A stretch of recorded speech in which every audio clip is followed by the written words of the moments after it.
amin'ny sitrapo manao fanompona toy ny amin'ny tompo fa tsy amin'ny olona. Efesiana 4:1-7. Mova isika eo amin'ny toerana tsara indrindra sy manao ilay asa tian'Andriamanitra ataontsika. Mahafinaritra izany fanontaniana izany raha lasaina vavy malala isany, ary mino fa linany amin'ny valiny izany tsika. Ny taridalana dia mazava. Maro mantsy ny olona no maniry toerana ambony na asa hafa noho izay efa hananany. Kanefa ny tenin'Andriamanitra amin'ity anio ity dia mampianatra aiza ianao fa samy manana ny anjara asany sy ny toerana nametran'Andriamanitra ho azony tsiraray avy. Ho an'ny isika izay mbola velona amin'izao fotoana izao dia tena natao antsika mihitsy izany teny izany.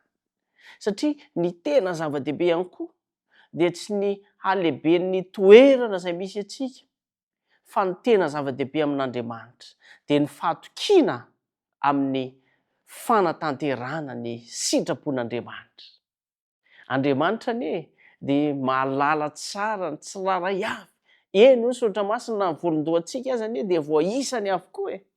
Ary samy nomen'Andriamanitra andraikitra mifanaraka amin'ny drafiny itsika io. Ary matetika isika dia tsy haintsika ny mankasitraka an'Andriamanitra. Tsy haintsika ny mankatoa ilay tenin'Andriamanitra. Tsy haintsika ny mahay manaiky ny toerana ametran'Andriamanitra antsika. Fa izy dia mahalala ny hevitra heverina antsika.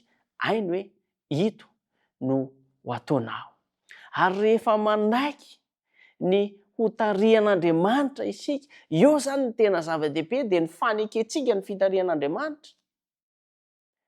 Na dia toa sarotra aza sy manjavozavo ilay lalana dia izao, ny zava-dehibe dia ny fahatokiana an'Andriamanitra. Satria mitarika antsika ho amin'ny tanjon'Andriamanitra ao anatin'ireny zavatra ireny.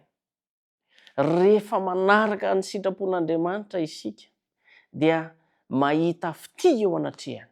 Fa rehefa manaraka ny sitrapontsika manokana kosa isika dia matetika no miaina ao anatin'ny fahadisom-panantenana. Ny fanompoana marina anie raha lasaina vavy malala dia ny fanaovana ny sitrapon'Andriamanitra fa tsy ny antsika. Mety marary ilay manao ny sitrapon'Andriamanitra. Mety hafahafa amintsika ny manao ny sitrapon'Andriamanitra indraindray. Kanefa aoka tsy ny sitrapontsika no tanteraka sy atao. Izay ilay nitenen'i Jesosy Kristy. Fa ny sitrapony iray izay naniraka ahy hozy. Ny sitraponao no atao zomatsy andray. Toy izany koa isika mampanaradia Kristy antsika.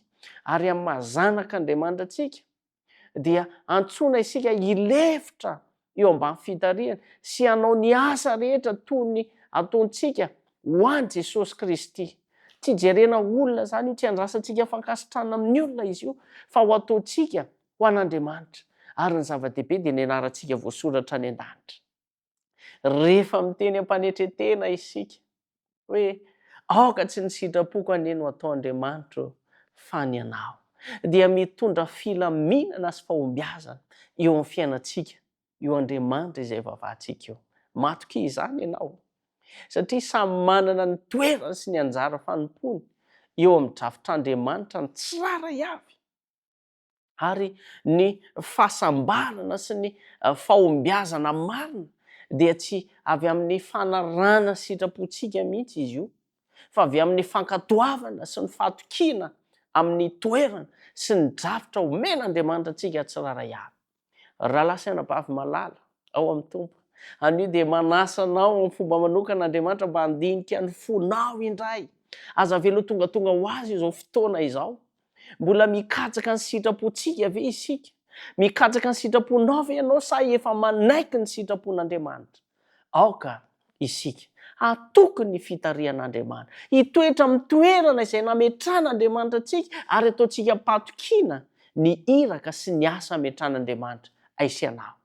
Ary hanompo aminy amin'ny fo manontolo mihitsy. Koa aoka ny vavaka ataontsika isan'andro dia ianao hoe Tompo, aoka tsy ny sitrapoko no hatao, fa ny anao. Raha izany no ataontsika dia hitarika antsika amin'ny lalana tsara indrindra Andriamanitra ary anatanteraka ny drafiny eo amin'ny fiainanao. Ombanao fomba manokana ny tompo ary izany teny izany dia ampahery antsika tsirairay avy sy iainantsika. Andeha hoentintsika mbavaka ny tontolo andro say dia avintsika sy ny afatra mba hitondra soantsika sy iainantsika. Vavaka antsika. Andriamanitra misaotra anao ny amin'ny teny nomenao anay. Misaotra anao ny amin'ny maraim-bavao sy andro vaovao nomenao anay satria fitahiana sy fahasoavana avy aminao izany. Andriamanitra, raha misy nataonay, na nyteneninay, na ny fihevitray tsy mifanaraka amin'ny sitraponao dia angatanay famelan-keloka feno avy aminao izany.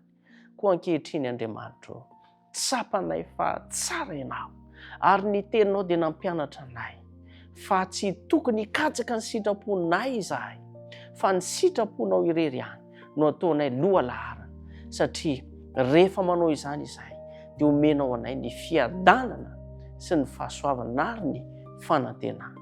Momba anay mandritra izao tontolo andro izao aoka ho hitantaratra fa eo anilanay mandrakariva ianao amin'ny anaran'i Jesosy Kristy. Amen.